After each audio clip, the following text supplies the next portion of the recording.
Hello everyone and welcome. I'm John Montgomery and I lead program management for Azure AI. And later in the session, I'll be joined by Cassie Breviu and Seth Juarez, who will help show a bit about the machine learning process and how to embed ML models into apps using Azure Machine Learning. More specifically, we'll take a look at the ML process, focusing on the flow between data scientists and engineering, a process called MLOps, which is pretty conceptually similar to DevOps. Cassie will show the data science part of the flow, and Seth will show the ML engineering side of things. Although I'm going to be focusing today on the MLOps process in Azure Machine Learning, Azure offers a full suite of services to help you bring AI into your applications. The Azure cognitive services like language, vision, decision, and speech provide powerful and customizable AI models that you can call through a cloud API.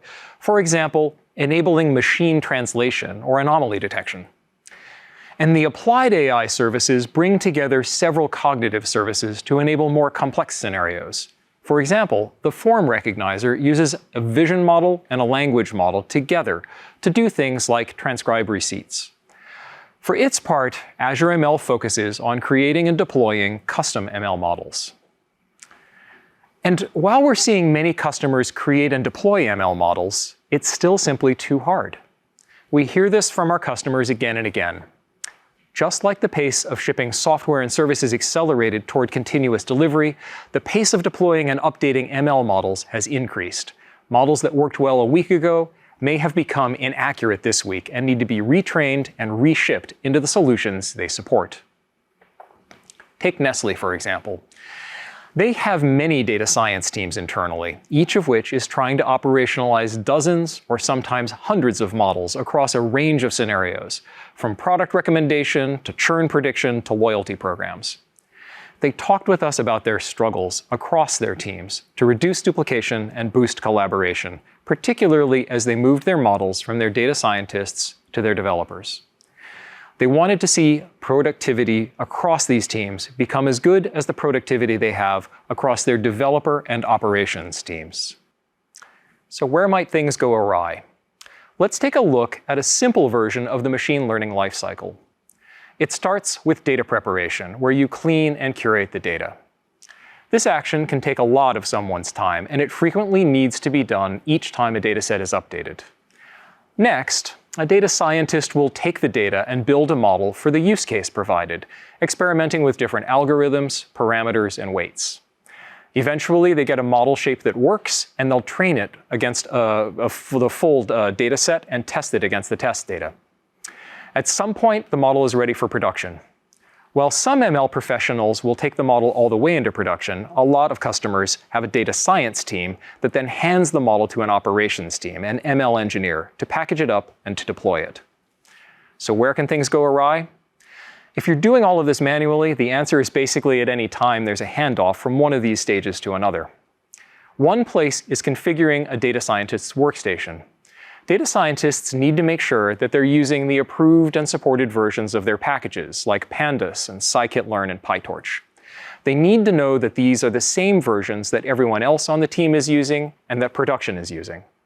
Sometimes they also need more compute power than they have on their local system, particularly if they're training things like large language models or training many models on similar data sets at once.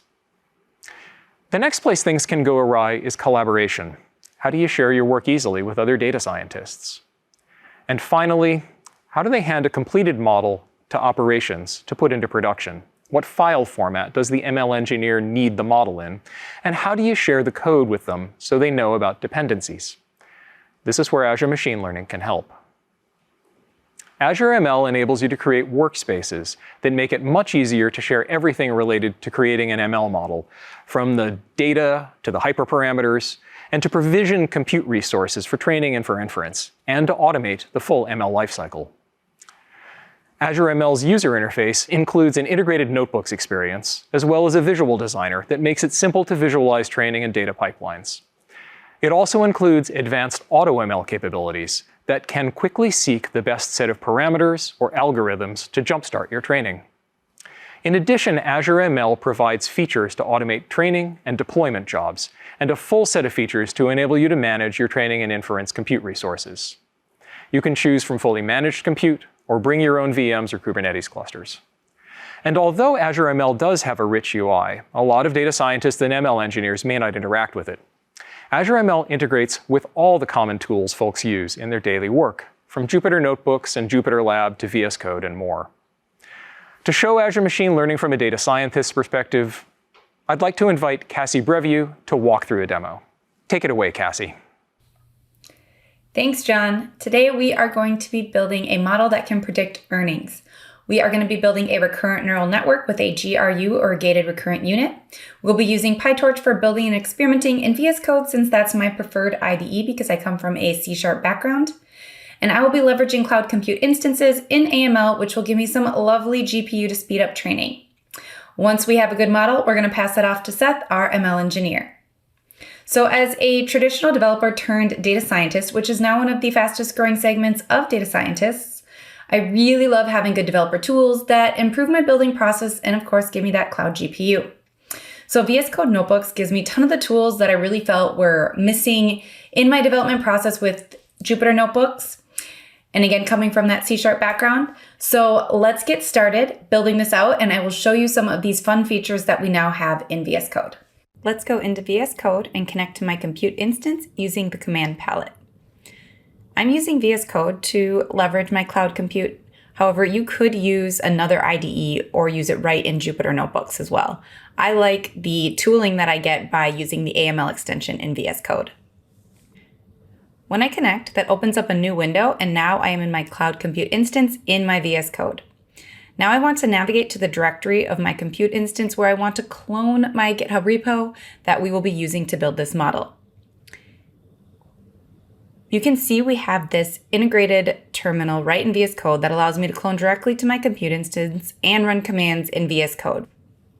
Now, if I refresh and click on my notebook, it will open up and we can take a look at the code. So these compute instances have pre-configured conda environments, so I can get started with the base environment that has most of the packages I need, but I can also install and configure and create new environments as I need. For example, I'm using conda environment, so I can do conda commands. If you're using pip, you can use that as well. I'm going to use the navigation at the top to run all cells. And then I'm going to click on this Jupyter Variables icon, which you can see here connects me to the Jupyter Variables at the bottom screen. As you can see, we now have the ability to view all of our Jupyter variables that are active in our kernel right in VS Code. We can even open up our data frames and view them, again, directly in VS Code. So cool. I'm going to make it really easy to navigate through my code by clicking on the outline over here. I want to look at the cumulative earnings because we are not going to be forecasting for each individual store. We're going to be doing it for the group or the aggregated earnings. So if I scroll down here, we can see that I have a store's total monthly data frame. Let's take a look at that. Being able to use data frames right in VS Code allows me to navigate through my data frame and explore my data quickly without having to do different group by or different counts or operations on my data to explore. In the outline over here on the left, it points out if there's an error in the code. It looks like we have one. That's because we haven't added our training loop yet.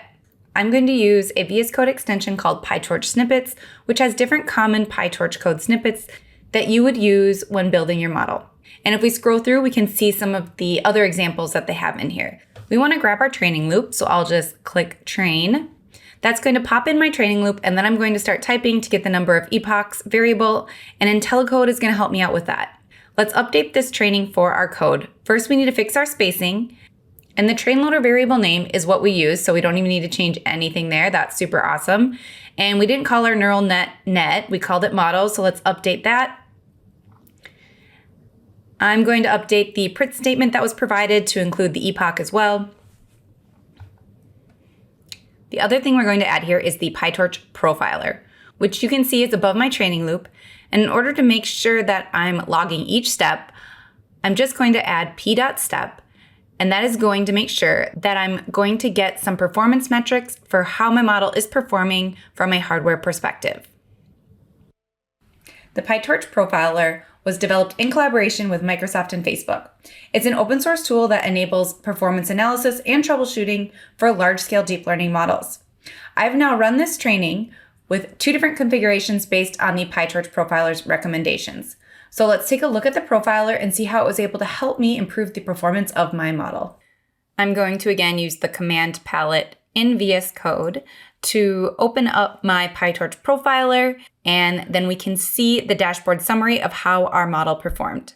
And if I scroll down, we are getting some performance recommendations based on these metrics. So what this performance recommendation is saying is that this run has a high time cost for loading input data, and it would be useful for me to update my data loader to a greater number of workers.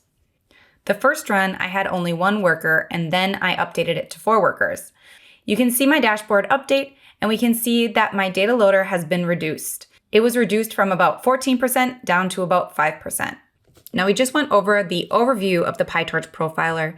There are other things that you can look at within it, like the operator information, the GPU kernel stats, and there's even a trace that shows great detail on what's happening within your model at each code step. Now I'm going to go ahead and check in my changes.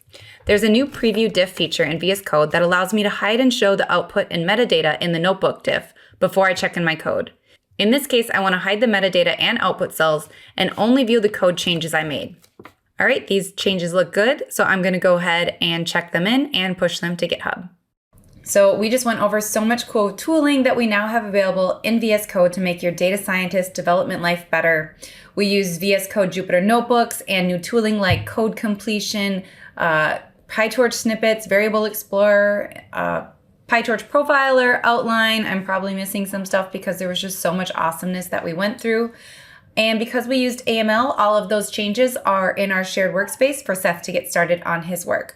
So thanks so much for hanging out, and I will pass it back to you, John. Thanks, Cassie. Cassie just showed us how she was able to use VS Code and GitHub, her tools of choice, to connect to Azure ML to train a model and to save all the information from the training run, including experiments, datasets, models, and other artifacts, so that she or someone else could come along later and pick up where she left off. We now have the model. The next step is to package, deploy, and manage it. This is where it gets tricky for a lot of customers.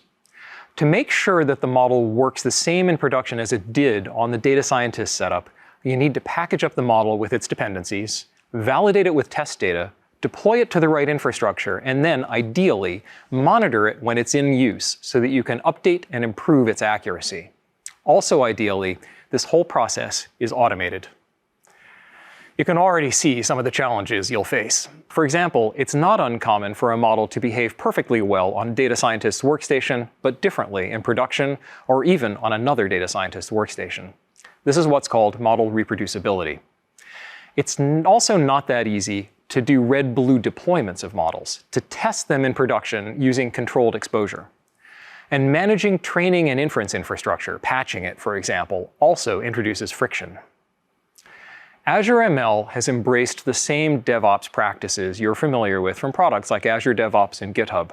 You can store your source code in the version control system of your choice, update and clean training data using an automated pipeline, test the model automatically prior to a controlled deployment, manage your deployment infrastructure, and monitor the production model using tools like Azure Monitor or Log Analytics.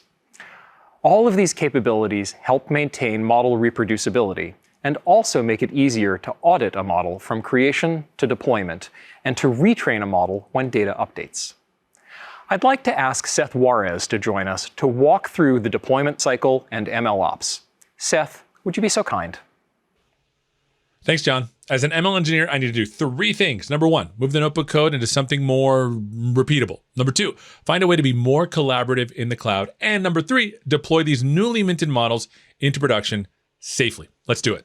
Here is the notebook that Cassie checked in. This is what I get to work with. Now, I've already spent some time putting the notebook code into a robust framework called PyTorch Lightning. I also created a launch configuration to run the entire project. I've set some strategic breakpoints to show you some of the goodness. Let's run it now. All right, looks like we hit our first breakpoint, and I want you to notice that this is literally the same code that Cassie wrote. We just put it into the framework. Let's hit F5 again. Look at this, ML Flow.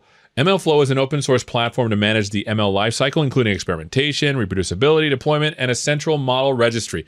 Now, for me, I'm just using ML Flow tracking to track all of the parameters that run inside of PyTorch Lightning. It does this basically almost automatically. All right, let's continue. All right, here's a breakpoint. Here's a cool thing about Visual Studio Code. Notice that you can look at the variables as they're running here, or you can look at all of the variables, locals and globals, etc. while you're running it, which makes it super easy to debug some of this complex machine learning code. All right, let's hit F5. All right, looks like it's all done. Let me show you one more thing. In the outputs folder, notice we have a bunch of amazing things like the logs, the ML runs, the model files themselves, as well as some of the images that Cassie developed while she was doing her notebooks, because this is awesome stuff and we need to keep it. Notice that up until this point, we really haven't done anything in the cloud. Now, while the work I've done is awesome, it really is not helpful for all of this goodness to only live on my machine. I need a robust and repeatable way to translate this code into business value. So let's move on to step number 2, which is find a way to be more collaborative in the cloud, and we'll use the handy Azure Machine Learning extension for Visual Studio Code. Let's get to it.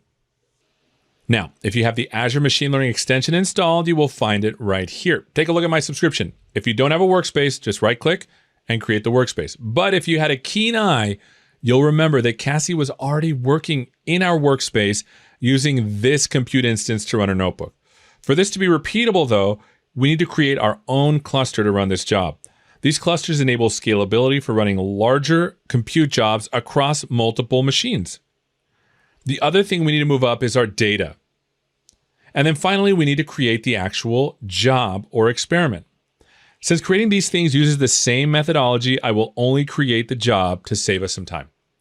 To do that, I'll click the plus and notice all of the things that you can create. Remember before, all you need to do is click on the asset to upload the data set or click on compute to create the compute environment. We're going to create a command job. Now, a word of warning. There is going to be some YAML. Since this often can be a tedious process, the extension will write the YAML for us, which is really cool. Everything you need to run the job is right here. And if it isn't, you just press Control Space to get the other attributes that are available. All right, let's choose an experiment name. The next thing we're going to do is we're going to tell the job the local path to where the experiment or Python file lives. Next, we have to create a command for Azure Machine Learning to run. Now, the cool thing about this is you can pass in data that lives in the cloud by giving it references to data. I'm going to pass in this command. It's going to look rather longish, but it's actually the same commands that we run locally, except with the difference that we give it paths to data in the cloud. The next thing we need to choose is the environment. Now, we can create an environment with a Docker file and a Conda YAML file, but what we're going to do is I'm going to press Control Space to load up the PyTorch Lightning environment that I've created beforehand. The other thing that I want you to notice is that we are telling you when things are awry. In this case, notice that the extension knows that this particular compute environment does not exist. So let's choose one that does. We'll push Control Space and select Gandalf. The last thing we want to do is we want to map the inputs into this Python training script. To do that, let me change the name of this to training data to match the training data over here. And then the second thing I'm going to do is I'm going to point it to the data as it lives in the cloud, which is the earnings data. You could also pass it a blob to a container or a local path as well. All right, that's it. Let's save the file. Now, to get this to run in the cloud, you have to right-click and create the resource, and that's it. Notice that it looks like it's running locally, but it really isn't. Let's head over to the Azure Machine Learning Studio to show you that the job actually started running in the cloud. And with that, the job is done. Notice you can see everything printed out here in the terminal as if it ran locally. And you can also see it in the cloud. Inside of Azure Machine Learning, you can see the job was done. But now here is the beauty of this entire process. The first thing is that all of the logs, all of the outputs, all of the models, all the files that you had before are here in the cloud. Not only that, you have a snapshot of the exact code that you ran to get this to work. The other thing that's important is, remember those images that Cassie spent so much time curating? We have those in here as well. And finally, because we were using ML Flow, we didn't have to do anything else in order to get those metrics tracked here in Azure Machine Learning Studio. The last thing we need to do is to take our newly developed machine learning model into production. Let's first start the easy way. Let's go back to Visual Studio Code. Remember, all we need to do to create an endpoint is right-click and create endpoint. It will write a YAML file for us. Now, I've already written the YAML file in this deploy.yaml. It has everything we need. For example, the name of the endpoint, the name of the deployment, where the file is, the scoring file, as well as the environment and everything it needs. All right, let's create it. Right-click, create resource. All right, looks like the deploy is done. Let's take a look at the endpoint on the Azure Machine Learning Studio. Let's go to endpoints and notice that now there is a brand new earnings endpoint. Clicking on this, you'll see that there's a blue deployment. And if we want to use it, we need to use this REST endpoint. So let's go ahead and use it. So let's click the copy and I'm going to put it into Postman. The second thing we need to do is we need to get the authorization key. To do that, we're going to go into Visual Studio Code and type in an AZML command to get the keys for this earnings endpoint. All right, there's the key. Let me copy it and let's paste it into this token. All right, now all we need to do is run this particular request. Here is our earnings, and what it will do is return a sequence of the predicted earnings after. All right, and there it is. Getting it to work was pretty cool, but getting it to work in a more principled way, and especially in a more safe way with MLOps, I think is even more important. Let me make a change to the code and show you something really cool in GitHub Actions. So let's go to the trainer.py and maybe add a print statement. Not trying to be too subtle here. The next thing I'm going to do is I'm going to check it in. So let me add a new console.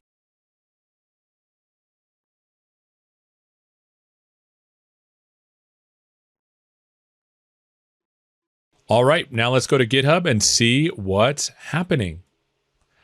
Notice that there is a new MLOps GitHub action running. Let's click into it. Let's go to the ML workflow and let me show you the steps. Notice that we're going to run the job, which is the experiment, register the model inside of Azure Machine Learning Service, and finally add a deployment. Let me show you what that means at the end. And with that, the job is done. Let me show you what it actually did. If I hit refresh, notice that it didn't just overwrite the old deployment because that's not safe. What it did is it created a new deployment and rerouted 10% of the traffic to it. To update the traffic to deployments, you simply click on the update traffic and move the slider to wherever you want it. All right, let's sum up. We did three things. We moved the notebook code into something more repeatable. We found a way to be more collaborative in the cloud, and we deployed these newly minted models into production safely. Back to you, John. Thanks, Seth. Seth showed us how he could configure different environments, one for the data scientist, one for production, and how the environments can version dependencies, which makes model reproducibility simpler. Next, he showed a red-blue deployment using Azure ML's controlled rollout onto a managed endpoint, which freed him from having to think about compute infrastructure. Finally, Seth showed us how he used GitHub Actions to trigger a retraining loop once some changes to the source files were checked in. This is what Azure Machine Learning brings to the table. But it's not the only thing it brings to the table. We're constantly working on improving Azure ML.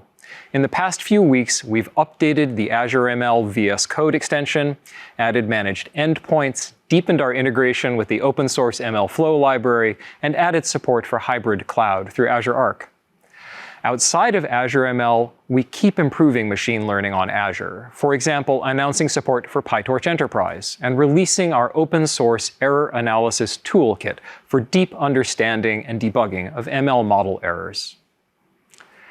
The Azure Machine Learning walkthrough we went through today was just part of the Azure AI platform, which also includes pre-trained and customizable cognitive services and applied AI services. If you're interested in learning more, I encourage you to fire up a free trial of Azure Machine Learning and give it a try, or watch some of the learning content we have. Or, if you're particularly ambitious, get certified as an Azure Data Scientist Associate. I hope you enjoyed this session and encourage you to share your feedback with us. Thank you.